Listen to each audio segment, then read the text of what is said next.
А знали ли вы, что наша Якутия очень многонациональна? Ведь на ее территории проживают представители более 120 национальностей.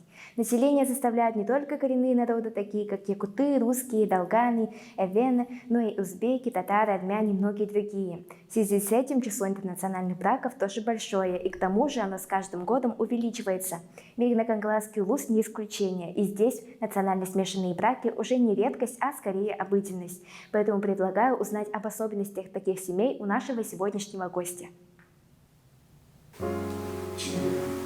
Здравствуйте. Меня зовут Вахитова Альфия Альфеевна. Я работаю в музыкальной школе. Приехала сюда в 1984 году по распределению министерства. Написала письмо с Киргизии. Должна была в сельскую школу поехать. Но так как я приехала одна, то меня перенаправили в Майнскую школу преподавателем теоретических дисциплин. Первая дочка у меня было ей 5 лет, вторая дочка появилась позже, в 1994 году. Вот. У нас первый муж у меня был по национальности русский, отец у него был мордва.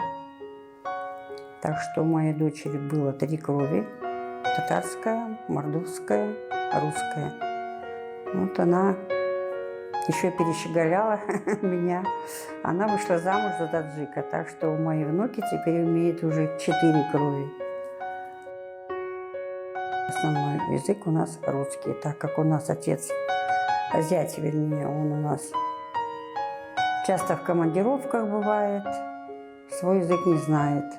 Хотя жена уже научилась чуть-чуть его понимать, и некоторые слова говорит, но дети не знают. То, что у нас разные национальности, сейчас, по-моему, вообще нету такой сильной разницы, как раньше было. Вот я в советское время жила, там у нас что-то очень, как преступление, что ли, было другой национальности. Сейчас к этому относятся более спокойно. Надо, чтобы молодые жили всегда дружно, слушали себя друг друга, понимали друг друга. Это самое главное условие.